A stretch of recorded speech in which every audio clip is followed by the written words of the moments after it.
Thank you so much for that. That is my New Year's gift to you. Of course, you know the music of Andrea and Tomas well, but you might not know Soshi and Gabi as well. They are two of the section leaders for our choirs, and I thought it would be especially wonderful to get to hear them sing together for us. So we have some special music today. And I am the Reverend Justine Sullivan. I use she and her pronouns. Our chalice letting words are from the Reverend Sandra Fees. For the stories that long to be told and retold, for the stories that long to be imagined and reimagined, for the stories that long to be envisioned and celebrated, we kindle this chalice.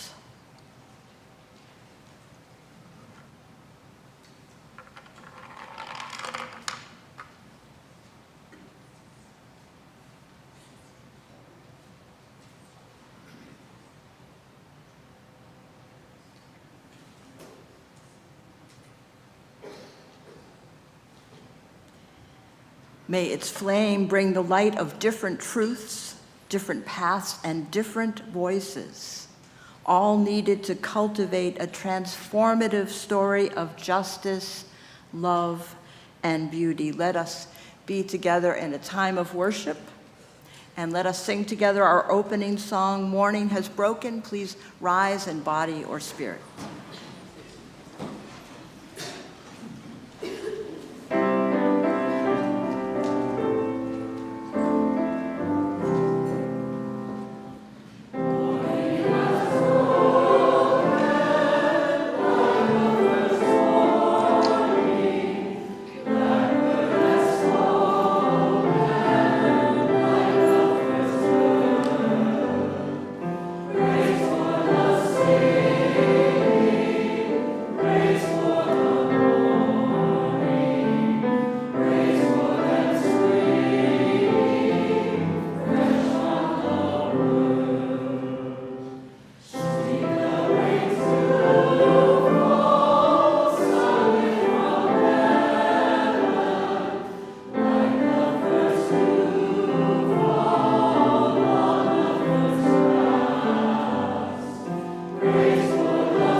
Unitarian Universalist Church of San Diego, where we worship each Sunday in the South Bay, in Hillcrest, and online. Buenos días y bienvenidos a la primera iglesia unitaria universalista de San Diego, donde adoramos cada domingo en South Bay, en Hillcrest y en línea.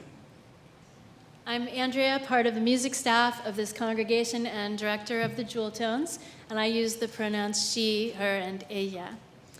A special welcome to those of you who are here for the first time. Please fill out the welcome card in your order of service. Me llamo Xochitl Ramos y uso el pronombre femenino, ella, she, her. Una bienvenida muy especial a todos que están con nosotros por primera vez. Les extendemos la invitación de llenar el formulario en el orden de servicio. Our community is a vital, diverse, multi-generational congregation without borders, with a mission to create community, nurture spiritual growth, and act on our values to help heal the world. Somos una congregación compuesta de personas de distintas identidades racializadas y culturas, personas de diversas orientaciones sexuales e identidades de género, personas de varias habilidades mentales y físicas. We are creators of community and compassion, and though we can fall short, we are committed to practicing an affirming welcome for all. Con espíritu de reverencia, reconocemos que nos juntamos esta mañana en la tierra de los Kumeyaay, quienes continúan viviendo en todo su territorio. Al emprender este viaje juntos, mantengamos en nuestros corazones y mentes al pueblo Kumeyaay. In a spirit of reverence, we acknowledge that we gather this morning on the land of the Kumeyaay, who continue to live throughout their territories. May the light of this candle shine for our commitment to the Kumeyaay people and to justice and equity for indigenous people everywhere. And now we invite you to rise in body or in spirit and join us in singing our church hymn, followed by the church aspiration.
Good morning, friends.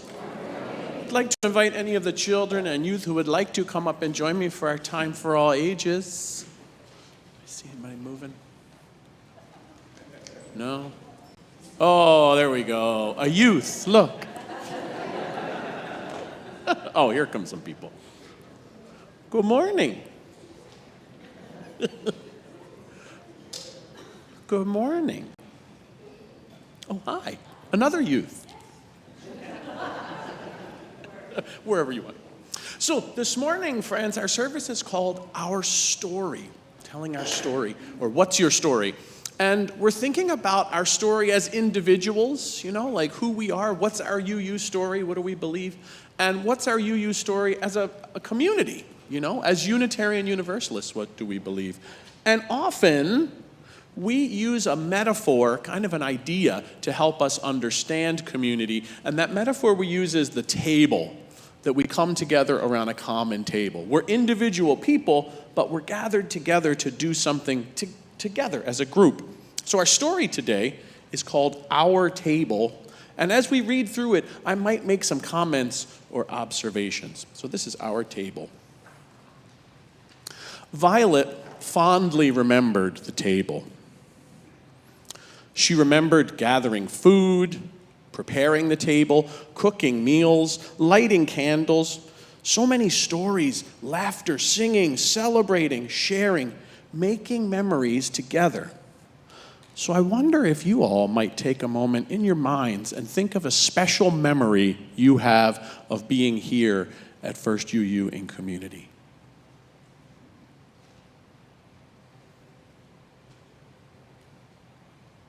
Recently, though, Violet found herself alone at the table.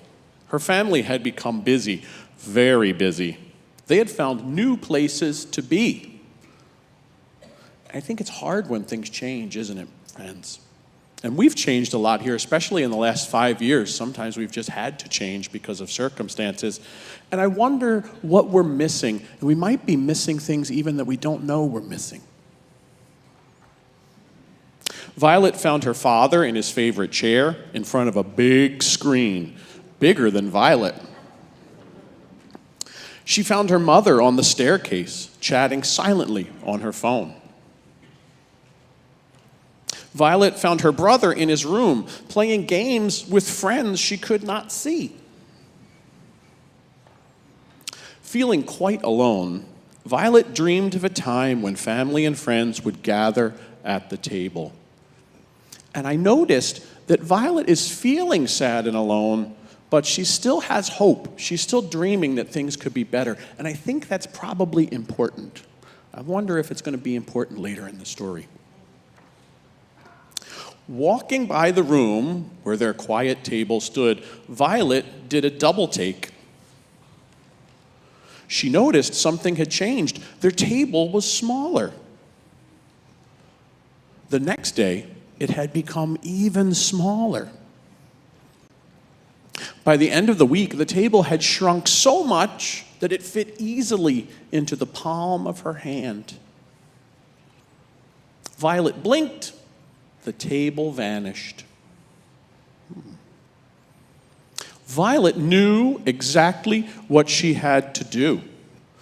Oh, did you notice? She has a plan. I noticed that Violet notices things, and she's really practical. She feels her feelings, but she also has an idea about what she should do. She asked her father to watch a show about carpentry together, and they did. Did you notice what Violet saw her dad doing before in the story? Do you remember? What was he doing? Oh, yeah, he was watching TV. I wonder if that's why she asked him to watch a show about carpentry. Let's see. Violet asked her mother to write a message and post it to see who knew how to build a table. And they did. Do you remember what her mom was doing before? Was she on her phone talking to friends? Yeah, it looks like Violet's asking her parents to do things that she knows they're already kind of like, that they would like to do. Let's see what she asks next. She asked her brother to use his computer to help draw out a plan together. And they did. Oh, remember, he was already on his computer anyway. Violet was ready. So you notice that Violet asked them to do things they like, but she still has a plan by herself. She knows what she's doing, even though she's using their skills that they like to do. She asked her family to build a table together, and they did. When they were done, Violet paused to marvel at their creation, a place to come together to share stories once again, a table to make memories, a table stronger and more beautiful than ever. And it was. Wow, they built that table together, and they all still like the things that they like, right? They probably still like to watch TV and be on the phone and play games, but they all come together at that table. And that's because Violet had a plan about how to do that. Well, thank you for reading the story with me, friends. And we up here, we're going to stand up and lead the congregation as we say our affirmation. We'll say it first in English and then in Spanish. Are we ready, friends? We are Unitarian Universalists, a people of open minds, loving hearts, and welcoming hands. Somos unitarios universalistas, personas de mentes abiertas, corazones amorosos, y manos que dan la bienvenida. And now, friends, I invite you to join me and Miss Kate outside, and we'll head to religious education.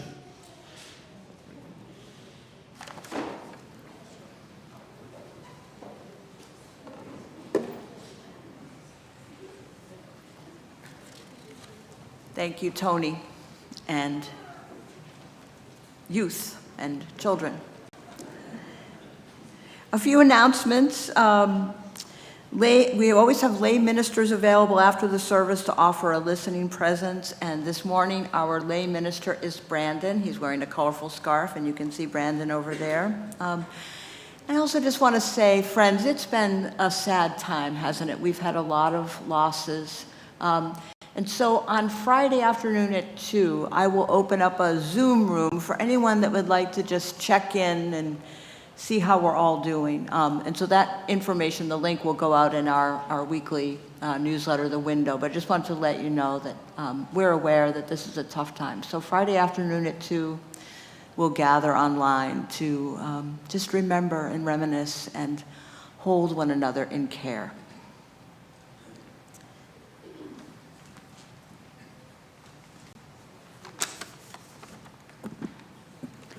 Good morning, everybody. Happy New Year, too. Some of you have said that too in person.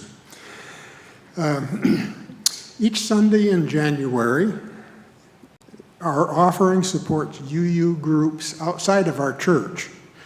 This Sunday, the offering will be in support of our mountain camp, de Benneville Pines.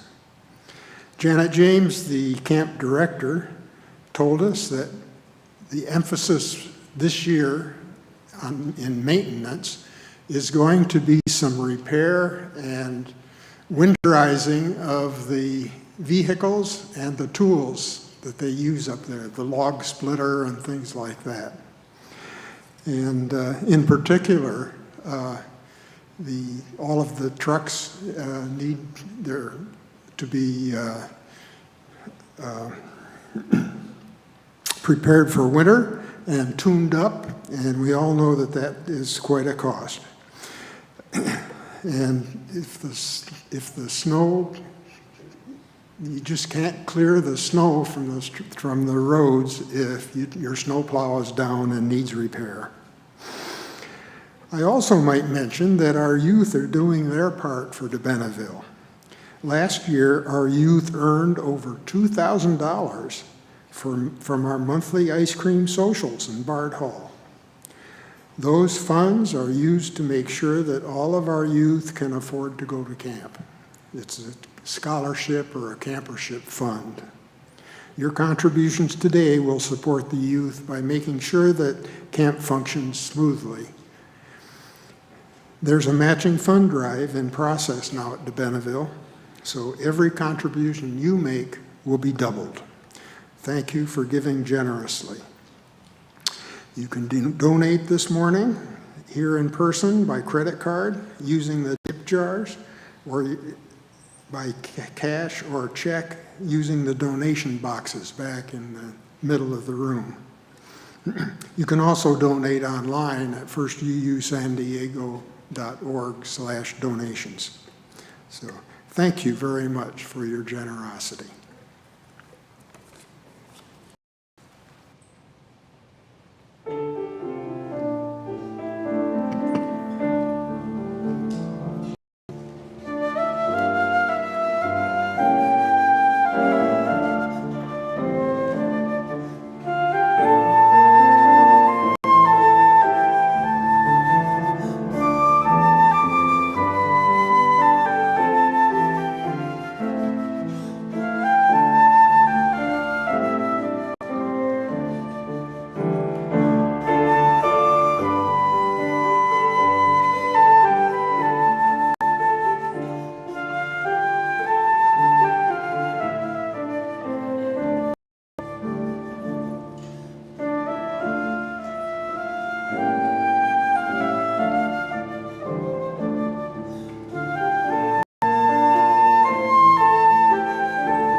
Thank you for that music.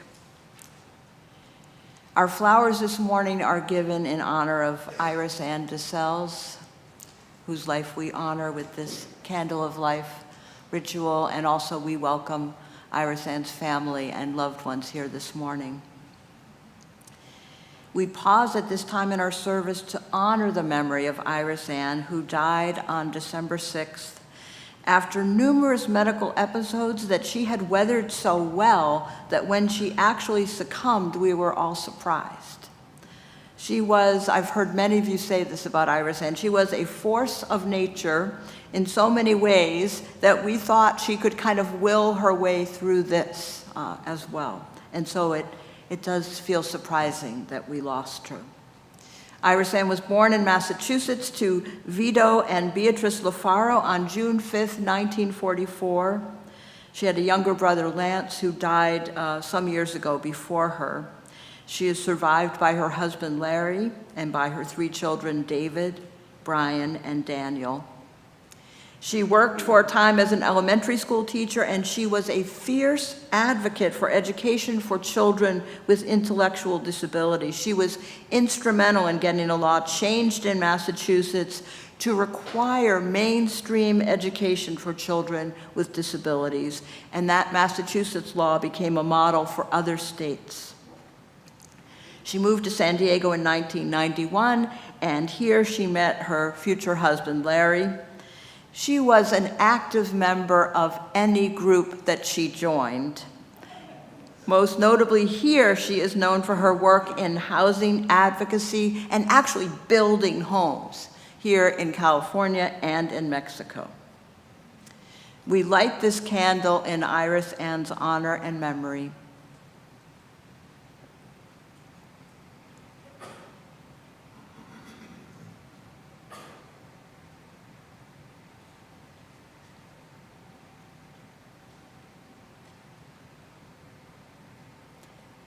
And to mark the weightiness of her loss, we extinguish the flame of our chalice, symbol of our gathered community, because our company is diminished by the loss of her. Yet the light of this community continues, and Iris Ann's spirit lives on in the many among us who loved her and will remember her. And so from her candle, we relight our chalice.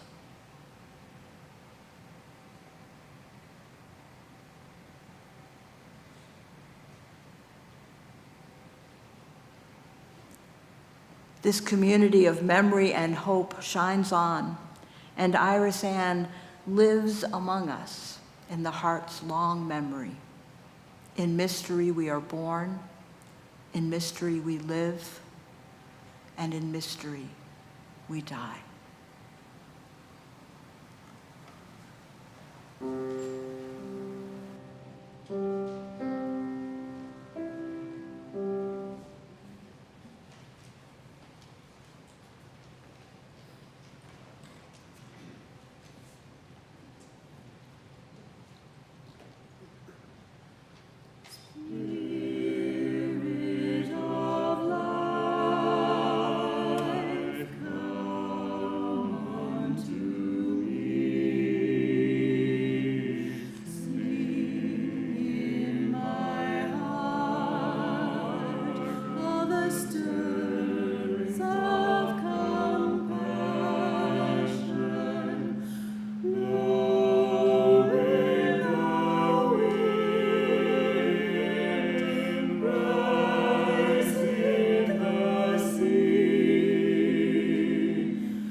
A reading by the Reverend Alicia Ford.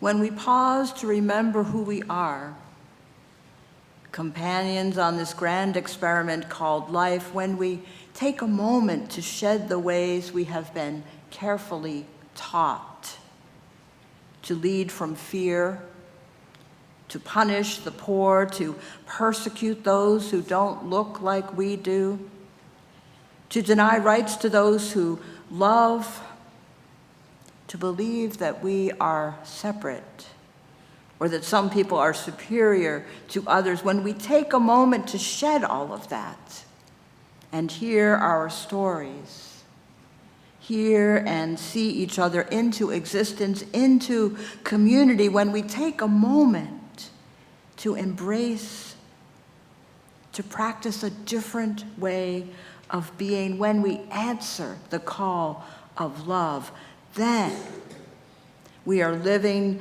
into the promise of building the world we dream about. It is beautiful to dream, to cast a vision, to stretch our minds into the future and imagine what may be if we were to build a new way of being. Not someday, but beginning today. Beginning again every day that we have breath, taking courage with these hands and hearts to make real the dream of a more equitable world. To journey together seeking to be transformed even as we transform. Becoming explorers and learners in this world around us, humbled by what we do not yet know. Fulfilling the promise of healing a fragmented world, laboring not just in hope, but also in love. In this spirit we commit. In this spirit we gather. In this spirit we pray. Here ends our reading.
One of the best things about being a minister, and there are many wonderful things, is that you get to choose the music. And that is one of my favorite pieces. So thank you so much for singing that.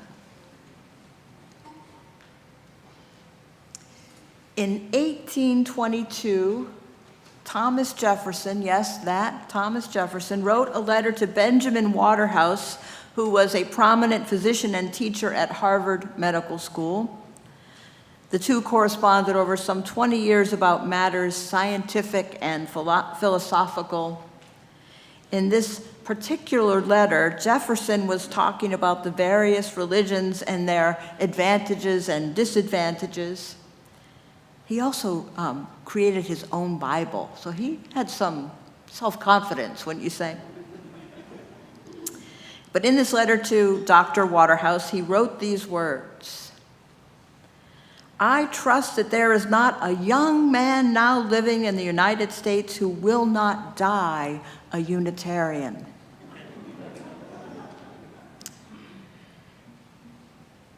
Thomas Jefferson was convinced that before, it's sad that that's a punchline, isn't it?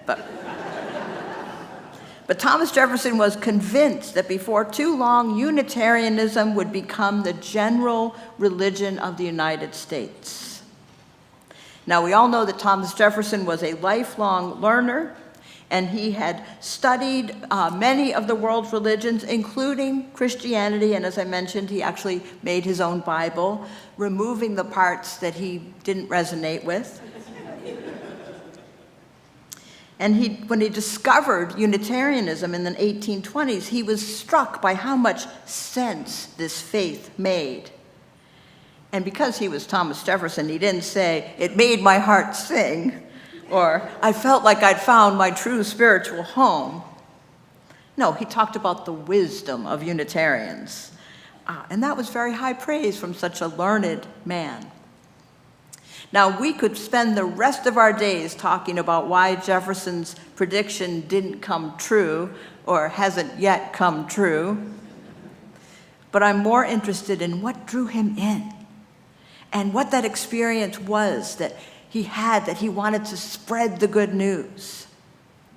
Now, just a show of hands, how many of us found Unitarian Universalism as an adult? Okay, quite a few of us. So when you found this faith,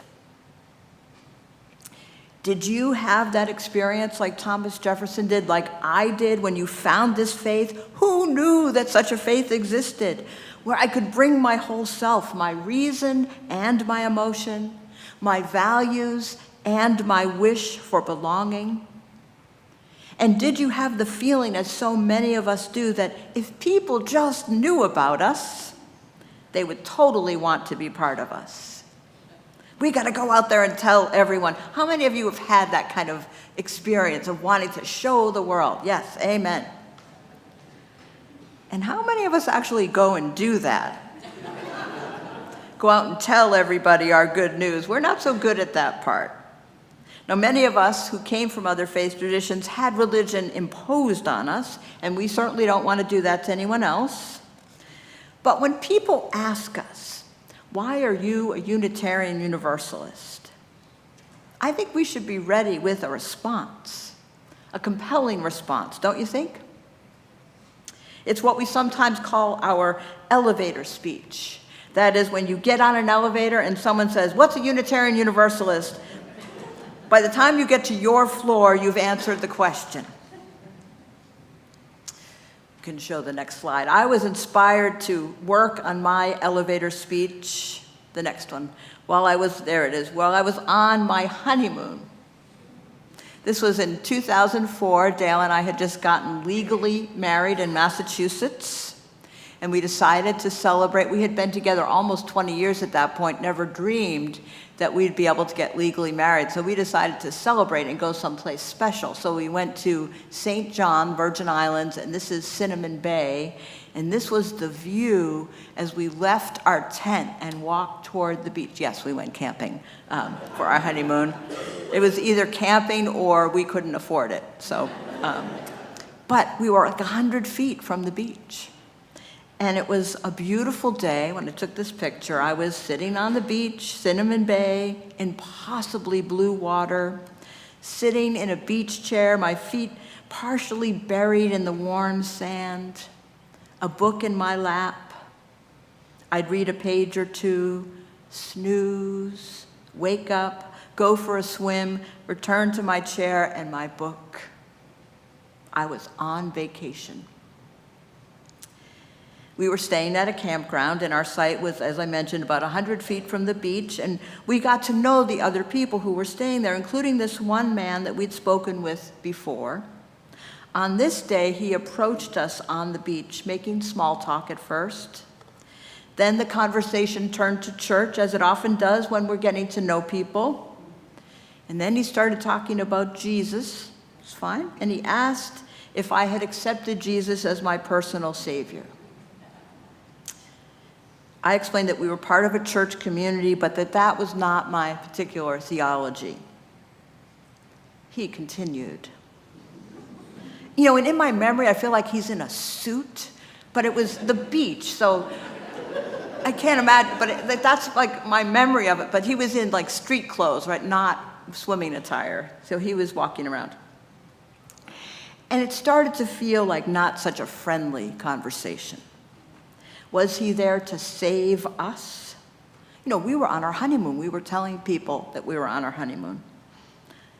I tried to remember my elevator speech, but words failed me.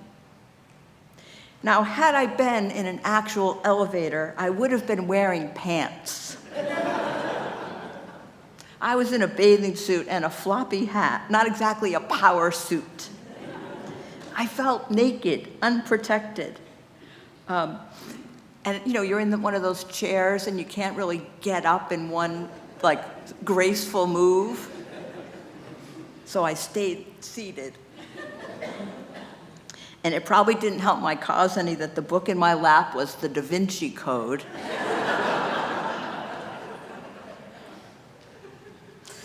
I must confess that I do not remember exactly what I said. I mumbled and stumbled my way through something, and I think I finally asked him to leave because it was clearly not going anywhere. It's kind of a blur.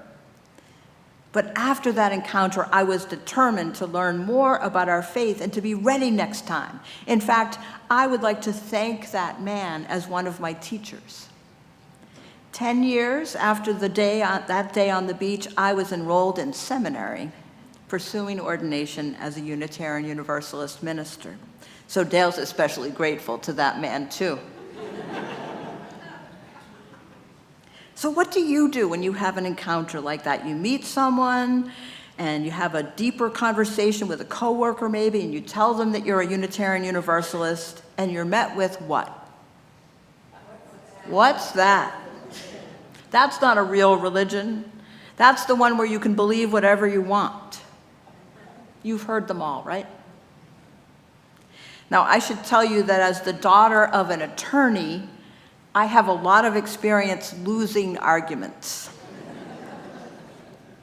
I don't think I ever won an argument with my father. So what are some possible strategies? Now, you could argue, try to shout them down. We certainly see a lot of that on cable television shows and on talk radio, but that doesn't really work, does it? Or you could insult their religion. You know, for example, bring up something really bad that a prominent member of their faith community recently did. If there are indictments involved, all the better. This one might feel satisfying. But as you imagine, it is fraught and it's rather mean-spirited. I mean, who would want to be judged by the worst behaved members of a community? You could try to respond to their specific questions, and this one has a lot of promise. For example, what do Unitarian Universalists believe? Well, we don't believe in God. Well, some of us do, but not like an old guy up in heaven directing things. And I'm pretty sure that Jesus walked the earth, but you know, it's highly unlikely that he was actually born in December, because star charts from 2,000 years ago suggest that the only time a star like the one described in the Gospels would only have been visible to the naked eye in the spring. So clearly, he wasn't born on Christmas Day. That was just the Christian church co-opting the pagan holiday of solstice. And what does any of that have to do with Unitarian Universalism? Why do we insist on putting so much energy into a passionate discussion of what we don't believe? We do have in our Unitarian Universalist faith communities a diversity of beliefs about the existence of God, about the nature of good and evil, about what happens after death. But what we agree on and what defines us as a faith is our belief in each other. Our commitment to travel together, understanding that how we are together is what matters. Living our values. Our role as a faith community is not to provide answers to life's big questions as much as we might all wish for greater certainty at times. Our role is to accompany one another on life's journey, to help us call forth our best selves. And this is the thing, something I learned from losing all those arguments with my father. The one who frames the question wins the debate. So what if instead of entering into a debate or argument and letting someone else decide what question we will answer, what if we assumed that what people really want to know is, why are you a Unitarian Universalist? Why, with all the things there are to do in a day, places to go, social media to follow, why, sports, would you choose to come here? What if we shared the stories we love, the ones most important to us? What stories would you share? If someone asks you, what do Unitarian Universalists believe, don't get pulled into answering that question, because it's not our beliefs that define us. If someone really wants to know about your faith, tell them your story. Tell them why, with all the thousands of things you could be doing on a Sunday morning, you choose to be here, and why you're also here on Tuesday nights and Wednesday nights and Thursday nights, and why you sing in the choir and volunteer at the food pantry and offer each other rides and send cards and offer one another a shoulder to cry on or a helping hand. Why are you here? That is the compelling story. So I invite you to take a moment and reflect on what it means to you to be part of this community of faith. Maybe you remember the first time you came here or the first time you heard about this liberal religion. If you wish, you can close your eyes and imagine the sun warming your skin as you contemplate what it is that keeps you coming back. And then I'm going to invite you to turn to your neighbor and share briefly, just a minute for each of you, one compelling thing, one moment, one experience, one memory. And then I will bring us back. Go ahead and share your stories, your elevator speech with each other.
All right, switch.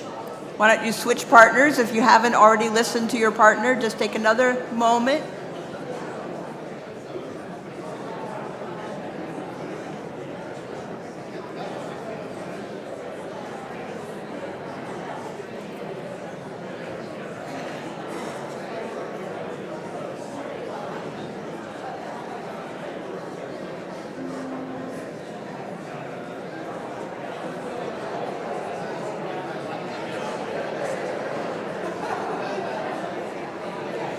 The hardest part is bringing people back. So, I'm going to bring us back now, and I hope you'll continue these conversations. That was just meant to whet your appetite. No shortage of stories to share. Maya Angelou said that people will not remember what you said or what you did, but they'll remember how you made them feel. Maybe that's what we should be sharing. How does it feel for you? What is the impact of being part of this community of faith? And after worship today and over the coming days and weeks, I hope you'll continue to share these stories of why you love this faith and this community. Share them with me, share them with each other. Those of you watching at home, I hope you'll type your stories into the chat. If you're watching afterwards, send your stories to me. I love hearing stories of that moment when I realized I had found my spiritual home. And then, when someone asks you out in the world, what is Unitarian Universalism, you'll be ready. Whether you are in an actual elevator wearing pants or sitting in a beach chair looking out at the turquoise water, wearing a bathing suit and a floppy hat. So we're going to sing our closing hymn. Do I have this mic? Oh, there we go. Okay, we're going to sing our closing hymn. Bernice Johnson Reagan of Sweet Honey in the Rock was inspired by these words by June Jordan. It has 3 parts, and we'll bring each part in one at a time, and then at the end we'll take each part out, and it's going to be wonderful. And I have a, is that a C? We are the ones, we've been waiting. Sing it with me. We are the ones, we've been waiting. Keep that going. We are the ones, we've been waiting. Now, we are the ones we've been waiting for. We are the ones we've been waiting for.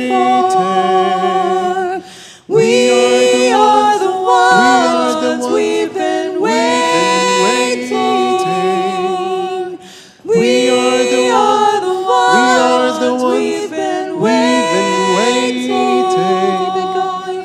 We are the ones we've been waiting. We are the ones we've been waiting. We are the ones we've been waiting.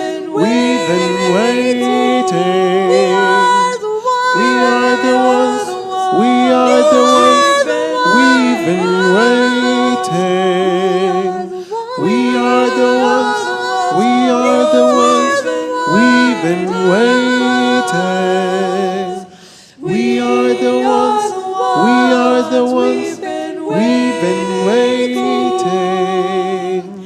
We are the ones we've been waiting. We are the ones we've been waiting. We are the ones we've been waiting. We are the ones we've been waiting. Beloveds, you are the ones. We are the ones we've been waiting for. May you go forth from this place knowing that you are held in love and remembering that whatever happens out there in the world, we can travel together. We can keep each other company on this journey. May it be so. Blessed be. Amen.